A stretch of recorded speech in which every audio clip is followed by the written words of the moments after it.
We know we should cultivate good habits in our children, but what do we do about bad habits? Here's the answer.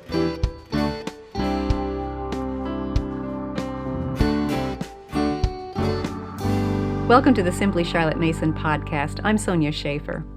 We talk a lot about instilling good habits in our children's lives, but what can we do about bad habits that are already in place? That's the question one mama submitted in this Habits Q&A series. In fact, she asked, do you have a step-by-step process to correct old bad habits? The good news is yes. Charlotte Mason gave us a step-by-step process for dealing with bad habits that are already in place. Now here's the key. Don't focus on the bad habit. Focus on the good habit you want to put in its place. Charlotte said, let us remember that this bad habit has made its record in the brain. There is only one way of obliterating such record, the absolute cessation of the habit for a considerable space of time, say some 6 or 8 weeks. But the only way to secure this pause is to introduce some new habit as attractive to the child as is the wrong habit you set yourself to cure. Parents and Children, page 175. So here's the step-by-step process. First, identify the bad habit's root. Second, think of the opposite good habit you want to put in its place. And third, practice that good habit faithfully for 6 to 8 weeks. Now let's talk through those steps one at a time. First, identify the bad habit's root. Charlotte gave an example of a little girl who was constantly listening in on people's private conversations, ferreting out where something was hidden, and happily volunteering to relate everybody's business to everybody else. Here's how she described the situation and how the mother came to realize that bad habit's root. Susie is an inquisitive little girl.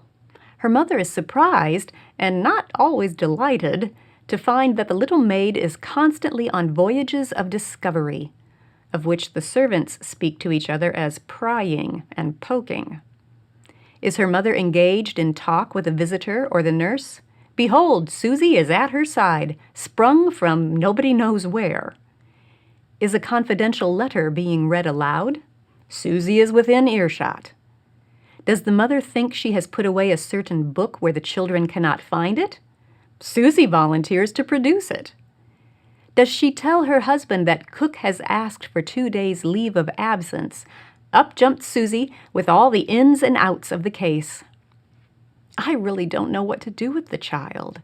It is difficult to put one's foot down and say, you ought not to know this or that or the other. Each thing in itself is harmless enough, but it is a little distressing to have a child who is always peering about for gossipy information. Yes, it is tiresome, but is not a case for despair, nor for thinking hard things of Susie, certainly not for accepting the inevitable. Regarding this tiresome curiosity as the defect of its quality, the mother casts about for the quality, and behold, Susie is reinstated. What ails the child is an inordinate desire for knowledge, run to seed, and allowed to spend itself on unworthy objects. Parents and Children, page 177. That's the root of Susie's bad habit, a great desire for knowledge. Now, it takes prayer and careful consideration to trace a bad habit back to its root. For example, a habit of lying could be rooted in selfishness, or in a fear of disappointing the parents, or in an overly active imagination. Now, I don't have time to go into all of that here, but you can read more about it for yourself in Formation of Character, beginning on page 77, in a story called Mrs. Sedley's Tale. Charlotte also included stories in that same volume to help us with the bad habits of dawdling, forgetfulness, temper tantrums, moodiness, and sulking. But all of it starts with identifying the bad habit's root. After you've traced the bad habit back to its root, take it in the opposite direction and think of what that trait would look like if it were used for good. In the case of Susie, the inquisitive child, the bad habit had its root in a great desire for knowledge. That's not a bad thing if it's used for good rather than for gossip and prying into other people's affairs. So the new good habit would be to feed her knowledge on worthy studies and help her spend her time learning about that. Charlotte suggested, when the right moment comes, introduce Susie to some delightful study, of nature, for example, which will employ all her prying proclivities. Parents and Children, page 177. For the bad habit of lying, the opposite habit would be truthfulness. The opposite of dawdling would be attention. The key point to remember is the principle that you move toward what you focus on. When you're riding a bike on the side of the road next to a ditch, you don't stare at the ditch. If you focus on the ditch, you're going to end up in it. Rather, you focus on the road in front of you. This is where I'm going. This is where I want to be. And it's the same for habit training. Identify that opposite good habit and focus on that. So, step 1, identify the bad habit's root. And step 2, think of the opposite good habit that you want to put in its place.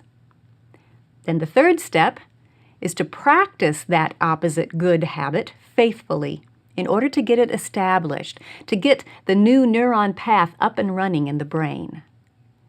Let me give you several practical tips under this step. Tip number 1, inspire your child toward the new good habit. Use an example from life or literature to demonstrate what the new habit can do for her. Take a moment of happy confidence between parent and child. Introduce by tale or example the stimulating idea. Get the child's will with you. Parents and Children, page 175. Tip number 2, try to reduce or eliminate the trigger for the old bad habit, if you can. You want to keep the child's thoughts so focused on the new good habit that the old neuron path just doesn't fire.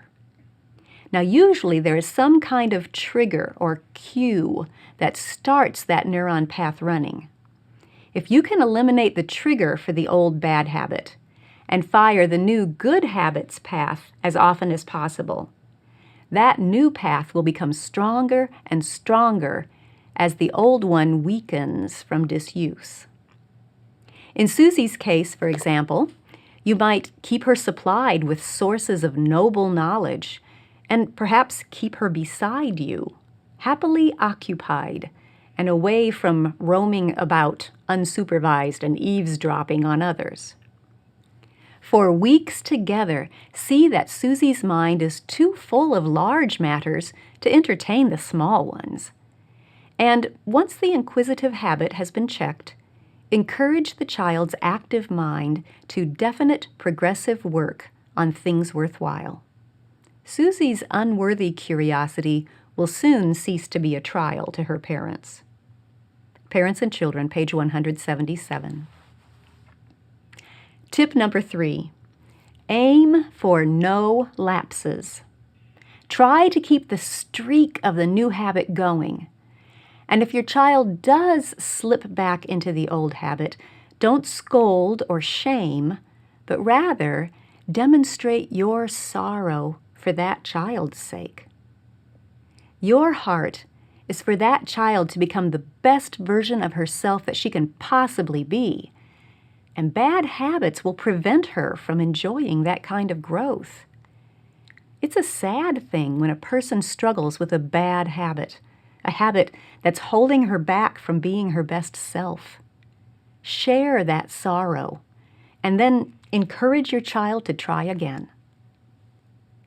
Tip number 4, pray for your child, especially during those 2 months, and encourage her to rely on God's help even while she works hard herself. Above all, watch unto prayer, and teach your child dependence upon divine aid in this warfare of the Spirit, but also the absolute necessity for his own efforts. Parents and Children, page 176. And tip number 5, watch for growth in the new habit and celebrate it. Encourage your child when you see progress. Sometimes when we're in the midst of an ongoing struggle, we don't see the progress we've made. So help your child see how far she's come and encourage her to keep going. You can find all of these great tips and helpful stories and more, all gathered into one place in the book Laying Down the Rails. It's the parent's complete reference book for cultivating good habits and dealing with bad ones. I'll leave a link in the show notes for you. In summary, when dealing with a bad habit, keep this principle in mind. Don't focus on the bad habit. Focus on the good one that you want to put in its place. Remember, you move toward what you focus on. Thanks for joining me. Make sure you're subscribed so you don't miss any upcoming Habit Q&A episodes. And I'll see you next time.